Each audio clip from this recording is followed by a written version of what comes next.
ಒಂದು ಕಡೆ ಮೊಬೈಲ್ ಐತಿ, ಒಂದು ಕಡೆ ಪುಸ್ತಕ ಐತಲ್ಲ. ಮೊಬೈಲ್ ಹಿಡ್ಕೊಂಡ್ರ ಊರಾಗದ ಮೊಬೈಲ್ ತಲೆ ತಗ್ಗಿಸಿ ತಿರುಗುವಂತೆ ಮಾಡುತ್ತದೆ, ಪುಸ್ತಕ ಹಿಡ್ಕೊಂಡ್ರೆ ಊರಾಗ ತಲೆ ಎತ್ತಿ ತಿರುಗುವಂತೆ ಪುಸ್ತಕ ಮಾಡುತ್ತದೆ ಅನ್ನೋದು ಗೊತ್ತಾಗಬೇಕಷ್ಟೆ. ಇದನ್ನು ತಿಳ್ಕೊಂಡ್ರೆ ನಮ್ಮ ಹವ್ಯಾಸಗಳನ್ನು ಬಿಡ್ಬೋದಷ್ಟೆ. ಅದಕ್ಕೆ ಈ ಹವ್ಯಾಸಗಳದವಲ್ಲ, ಇವು ಬಿಡೋದು ಹೆಂಗೆ ಅಂದ್ರೆ, ಇದನ್ನು ಏನು ಮಾಡೋದು ಅಂದ್ರೆ ಈ ಹವ್ಯಾಸಗಳ ಜೊತೆ ಕುಸ್ತಿ ಹಿಡಿಬಾರ್ದು ನಾವು. ಈಗೊಂದು ಮನ್ಯಾಗ ಕತ್ತಲಾಗಿರ್ತೈತಿ, ಕತ್ತಲಾದಾಗ ಕತ್ತಲೆ ಹೋಗಬೇಕಾದ್ರೆ ನಾವು ಬೈದ್ರ ಕತ್ತಲೆ ಹೋಗೋದಿಲ್ಲ, ಬಡದ್ರ ಕತ್ತಲೆ ಹೋಗೋದಿಲ್ಲ, ಅದ್ರ ಜೊತೆ ಗುದ್ದಾಡಿದ್ರೆ ಕತ್ತಲೆ ಹೋಗೋದಿಲ್ಲ. ಕತ್ತಲೆ ಹೋಗ್ಬೇಕಂದ್ರೆ ಏನೂ ಮಾಡೋದಿಲ್ಲ, ದೀಪ ಹಚ್ಚಬೇಕು, ಕತ್ತಲೆ ತನ್ನಷ್ಟಕ್ಕೆ ತಾನೇ ಹೋಗ್ತದೆ. ನಮಗೆ ದುರಭ್ಯಾಸಗಳನ್ನು ನಾವು ಬಿಡಬೇಕು ಅಂತಂದ್ರೆ ಅದ್ರ ಜೊತೆ ಕುಸ್ತಿ ಹಿಡಿಬಾರ್ದು. ದುರಭ್ಯಾಸ ಬಿಡುವುದೇ ಇತ್ತು ಅಂದರೆ ಒಳ್ಳೆಯ ಹವ್ಯಾಸಗಳನ್ನು ಬೆಳೆಸ್ಕೊಂಡ್ಬಿಟ್ರೆ ಸಾಕು, ದುರಭ್ಯಾಸಗಳು ತನ್ನಷ್ಟಕ್ಕೆ ತಾನೇ ಹೋಗ್ತವೆ. ಒಳ್ಳೆಯ ಅಭ್ಯಾಸ ನಾವು ಬೆಳೆಸ್ಕೊಳ್ಳಿಕ್ಕೆ ಪ್ರಯತ್ನ ಮಾಡೋದಷ್ಟೆ. ಈಗೊಂದು ಪೊಲೀಸ್ ಡಾಗ್ ಇರ್ತೈತಿ, ನೀವು ನೋಡಿ ಮುಧೋಳ ನಾಯಿ ಅಂತಾರೆ, ಕೇಳಿರಿಲ್ಲ? ಮುಧೋಳ ನಾಯಿ ಭಾಳ ಫೇಮಸ್ ಇರ್ತೈತಿ. ಒಂದ ನಾಯಿ ಹೊಟ್ಟೆಯೊಳಗೆ 2 ಕುನ್ನಿ ಹುಟ್ಟಿರ್ತಾವೆ, ಒಂದು ದಾರ್ಯಾಗ ಹೋಗ್ತೈತಿ, ಬೀದಿ ನಾಯಿ ಆಗ್ತೈತಿ, ಒಂದು ಪೊಲೀಸರ ಕೈಯಾಗಿ ಸಿಗ್ತೈತಿ. ಒಂದು ದಿವಸ ಈ ಡಾಗ್ ಶೋ ನಾಯಿಗಳ ಪ್ರದರ್ಶನ ಇರ್ತೈತಲ್ಲ, 2 ನಾಯಿಗಳು ತೊಗೊಂಬರ್ತಾರೆ. ಒಂದೇ ತಾಯಿಯೊಳಗೆ ಹುಟ್ಟಿದ 2 ಕುನ್ನಿಗಳು ಒಂದು ಪೊಲೀಸರ ಕೈಗೆ ಸಿಕ್ಕೈತಿ, ಒಂದು ಬೀದಿ ನಾಯಿ ಆಗೈತಿ. 2 ಹಿಡ್ಕೊಂಡು ನಿಂತಾರ. ಒಂದಿಷ್ಟು ಮುಂದೆ ಬಿಸ್ಕಿಟ್ ಹಾಕ್ಯಾರ. ಬಿಸ್ಕಿಟ್ ಹಾಕಿದ್ರೆ ಸ್ಟ್ರೀಟ್ ಡಾಗ್ ಇತ್ತಲ್ಲ, ಬೀದಿ ನಾಯಿ ಪಟ್ನ ತೊಗೊಂಡು ಓಡಿ ಹೋತು.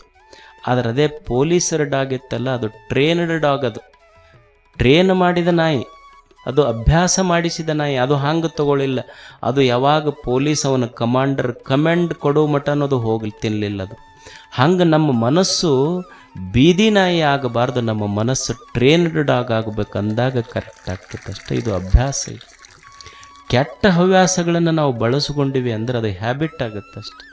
Habit becomes character, character becomes our nature, nature becomes our future ಅಷ್ಟೆ. ಒಳ್ಳೆಯ ಹವ್ಯಾಸಗಳನ್ನು ಬಳಸ್ಕೊಂಡ್ರೆ ಒಳ್ಳೆಯದು, ಕೆಟ್ಟ ಹವ್ಯಾಸ ಬಳಸ್ಕೊಂಡ್ರೆ ಕೆಟ್ಟದ್ದಷ್ಟೆ. ಅದಕ್ಕೆ ಒಳ್ಳೆಯ ಹವ್ಯಾಸಗಳನ್ನು ಅಭ್ಯಾಸ ಮಾಡೋದು ನಾವು.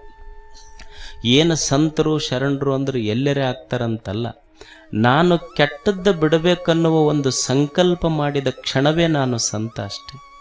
ಕೆಟ್ಟವನಾಗಲಿಕ್ಕೆ 60 ವರ್ಷಗಳ ಮನುಷ್ಯನಿಗೆ ಬೇಕಾಗಬಹುದು, ಸಂತನಾಗಲಿಕ್ಕೆ ನಾನು ಈ ಕ್ಷಣಕ್ಕೆ ಒಳ್ಳೆಯವನಾಗುವೆ ಅನ್ನುವ ಸಂಕಲ್ಪ ಸಾಕು, ಒಳ್ಳೆಯವನಾಗ್ತಾನೆ ಅಷ್ಟೆ. ಕೆಟ್ಟವನಾಗಲಿಕ್ಕೆ 60 ವರ್ಷ ಬೇಕಾಗ್ತದೆ, ಒಳ್ಳೆಯವನಾಗಲಿಕ್ಕೆ ಅಷ್ಟು ಬೇಕಾಗಿಲ್ಲ, ಒಂದು ಕ್ಷಣ ಸಾಕಷ್ಟೆ. ಅದಕ್ಕೆ ಮನುಷ್ಯ ಅಭ್ಯಾಸದ ಬಲ ಬೇಕು. ಆಮೇಲೆ ಇನ್ನೊಂದು ವೈರಾಗ್ಯ. ವೈರಾಗ್ಯ ಅಂದ್ರೆ ನಾವೇನು ತಿಳ್ಕೊಂಡಿವಿ ಅಂದ್ರೆ, ಎಲ್ಲ ಹೆಂಡರು ಮಕ್ಕಳು ಮನೆ ಮಠ ಎಲ್ಲ ಬಿಟ್ಟು ಎಲ್ಲೋ ಹಿಮಾಲಯಕ್ಕೆ ಹೋಗಬೇಕು ಅಂತ ನಾವು ತಿಳ್ಕೊಂಡ್ವಿ. ಎಲ್ಲ ಬಿಟ್ಟು ಹೋಗುವುದು ವೈರಾಗ್ಯ ಅಲ್ಲ, ಇದ್ದು ಸಾಧಿಸುವುದೈತಿಲ್ಲ ಅಷ್ಟೆ. ಎಲ್ಲಿ ಬಿಟ್ಟು ಎಲ್ಲಿ ಹೋಗವನಿ? ಹಿಮಾಲಯ ಆಲಯವನ್ನು ಬಿಟ್ಟು ಹಿಮಾಲಯಕ್ಕೆ ಹೋದರೂ ಹಿಮಾಲಯದೊಳಗೂ ಒಂದು ಆಲಯವೇ ಐತಲ್ಲ, ಎಲ್ಲಿ ಹೋಗವನೇ ಬಿಟ್ಟು? ಶರಣರು ಇದನ್ನು ಬಹಳ ಚಿಂತನೆ ಮಾಡಿದ್ರು. ವೈರಾಗ್ಯ ಅಂದ್ರೆ ಏನು? ನಾವೇನು ತಿಳ್ಕೊಂಡಿದ್ದೀವಿ ವೈರಾಗ್ಯ ಅಂದರೆ ಎಲ್ಲ ಮನೆ ಹೆಂಡರು ಮಕ್ಕಳು ಗಂಡ ಎಲ್ಲ ಆಸ್ತಿ ಪಾಸ್ತಿ ಬಿಟ್ಟು ಎಲ್ಲೋ ದೂರ ಹಿಮಾಲಯಕ್ಕೆ ಹೋಗೋದು ನಾವು ವೈರಾಗ್ಯ ಅಂತ ತಿಳ್ಕೊಂಡಿದ್ವಿ. ಒಬ್ಬ ಶರಣೆ ಮಸಣಯ್ಯಗಳ ಪುಣ್ಯಸ್ತ್ರೀ ಒಂದು ವಚನ ಬರೀತಾಳೆ, ಎಷ್ಟು ಸುಂದರವಾಗಿ ವೈರಾಗ್ಯ ಅನ್ನುವುದನ್ನು ವಿಮರ್ಶೆ ಮಾಡ್ತಾರವರು. ಹೊನ್ನು ಬಿಟ್ಟು ಲಿಂಗವನ್ನು ಒಲಿಸಬೇಕೆಂಬರು, ಹೊನ್ನಿಗೂ ಲಿಂಗಕ್ಕೂ ವಿರೋಧವೇ. ಏನು ವಿರೋಧ ಐತಪ್ಪ? ಹೆಣ್ಣು ಬಿಟ್ಟು ಲಿಂಗವನ್ನು ಒಲಿಸಬೇಕೆಂಬರು, ಹೆಣ್ಣಿಗೂ ಲಿಂಗಕ್ಕೂ ವಿರುದ್ಧವೇ. ಮಣ್ಣ ಬಿಟ್ಟು ಲಿಂಗವನ್ನು ಒಲಿಸಬೇಕೆಂಬರು, ಮಣ್ಣಿಗೂ ಲಿಂಗಕ್ಕೂ ವಿರುದ್ಧವೇ. ಅಂಗ ಬಿಟ್ಟು ಲಿಂಗವನ್ನು ಒಲಿಸಬೇಕೆಂಬರು, ಇಂದ್ರಿಯಗಳ ಬಿಟ್ಟು ಲಿಂಗವನ್ನು ಒಲಿಸಬೇಕೆಂಬರು. ಜಗವ ಬಿಟ್ಟು ಲಿಂಗವನ್ನು ಒಲಿಸಬೇಕೆಂಬರು, ಅಂಗ ಇಂದ್ರಿಯ ಜಗಕ್ಕೂ ಲಿಂಗಕ್ಕೂ ವಿರುದ್ಧವೇ. ಅಲ್ಲ, ಮಣ್ಣು ಬಿಟ್ಟು ಹನ್ನ ಬಿಟ್ಟು ಸಂಪತ್ತು ಬಿಟ್ಟು ದೇವರಿಗೆ ಒಲಿಸಬೇಕು, ದೇವನ ಒಲಿಮೆ ಆಗಬೇಕಾದ್ರೆ, ದೇವನ ಸಾಕ್ಷಾತ್ಕಾರ ಆಗಬೇಕಾದ್ರೆ ಸಂಪತ್ತಿರಬಾರ್ದು ಅಂತ ಹೇಳ್ತಾರಲ್ಲ. ಸಂಪತ್ತಿಗೂ ದೇವನ ಒಲಿಮೆಗೂ ಏನು ಸಂಬಂಧ ಐತಿ? ಏನು ಸಂಪತ್ತಿದ್ರೆ ಏನು, ರೊಕ್ಕ ಇದ್ದರೆ ದೇವ್ರ ಒಲಿಮೆ ಆಗೋದಿಲ್ಲ ಅಂತ ಏನೈತಿ? ಇದು ರೊಕ್ಕ ಬಿಡಬೇಕು, ಸಂಪತ್ತು ಬಿಡಬೇಕು ಅಂದ್ರೆ ದೇವನ ಸಾಕ್ಷಾತ್ಕಾರ ಆಗ್ತೈತಿ ಅಂತ ಎಲ್ಲೈತಿ? ಅವ್ರು ಎಷ್ಟು ಸುಂದರವಾದ ಮಾತು ಹೇಳ್ತಾರೆ ಅಂದ್ರೆ, ವೈರಾಗ್ಯ ಅಂದರೆ ಯಾವುದು? ಪರಂಜ್ಯೋತಿ ಪರಮ ಕರುಣಿ ಪರಮ ಶಾಂತನೆಂಬ ಲಿಂಗವು ಕೋಪದ ಮುನಿಸನರಿದೊಡೆ ಕಾಣುವುದು, ಮರದಡೆ ಕಾಣದು, ಅರಿವಿನಿಂದ ಸುಖವು ನಮ್ಮ ಮಸಣಯ್ಯ ಪ್ರಿಯ ಗಜೇಶ್ವರ ಲಿಂಗ. ಎಷ್ಟು ಚಂದ ಅವರು ವಿಮರ್ಶೆ ಮಾಡ್ತಾರೆ. ವೈರಾಗ್ಯ ಅಂತ ಯಾವುದಕ್ಕೆ ಅನ್ಬೇಕಂದ್ರೆ, ಹೊನ್ನ ಬಿಡುವುದು ವೈರಾಗ್ಯ ಅಲ್ಲ. ವೈರಾಗ್ಯ ಅಂದ್ರೆ ದುಡ್ಡು ಬಿಡುವುದು ವೈರಾಗ್ಯ ಅಲ್ಲ.